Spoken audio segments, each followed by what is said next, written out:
வேக வேகமா வந்த யமனை இவர் கொஞ்சம் கூட எதிர்பார்த்திருக்க மாட்டாரு.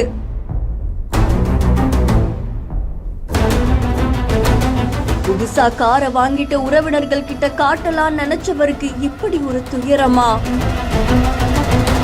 சுதீந்திரா அப்படின்ற பெங்களூர்ல இருக்கக்கூடிய பல ரியாலிட்டி ஷோக்கள்ல நடன கலைஞரா பங்கு பெற்றிருக்காங்களாமா. இதை தொடர்ந்து எல்லாருக்கும் பிரபலமான இவரு ஒரு புது காரை வாங்கியிருக்காங்க. அந்த புது காரை தன்னுடைய உறவினர்கள் கிட்ட காட்டலாம் அப்படின்னு சொல்லி எடுத்துட்டு போயிருக்காங்களாமா. அப்போ நெலமங்கலால இருக்கக்கூடிய பெம்பனஹள்ளி அப்படின்ற இடத்துல இவர் போயிட்டு இருக்கும் போது அவருடைய கார்ல ஏதோ தொழில்நுட்ப கோளாறு ஏற்பட்டிருக்கு. உடனே நடன கலைஞர் சாலையோரமா வாகனத்தை நிறுத்திட்டு அதை ஆய்வு செஞ்சிட்டு இருக்கும் போது பின்னாடி இருந்த ஒரு கனரக வாகனம் வேக வேகமா வந்து சுதீந்திரன் மேல அப்படியே மோதி இருக்கு. இதுல சம்பவ இடத்திலேயே பரிதாபமா இந்த நடன கலைஞர் உயிரிழந்திருக்காங்க. இதை தொடர்ந்து இந்த காட்சிகள் அங்க இருக்கக்கூடிய சிசிடிவி கேமரால பதிவாகிருக்கு. இப்போ இந்த சம்பவம் தொடர்பா காவல்துறையினர் தீவிர விசாரணை மேற்கொண்டு வராங்க அப்படின்னு தெரிவிக்கப்பட்டிருக்கு. கன்னடால டான்ஸ் ஷோ அப்படின்ற ரியாலிட்டி ஷோல கலந்துகிட்டு பல பேர் மனசுலயும் இடம் பிடிச்ச பிரபல சுதீந்திரா அப்படின்றவங்க இப்போ பரிதாபமா உயிரிழந்தது பலரையும் சோகத்துல ஆழ்த்திருக்கு.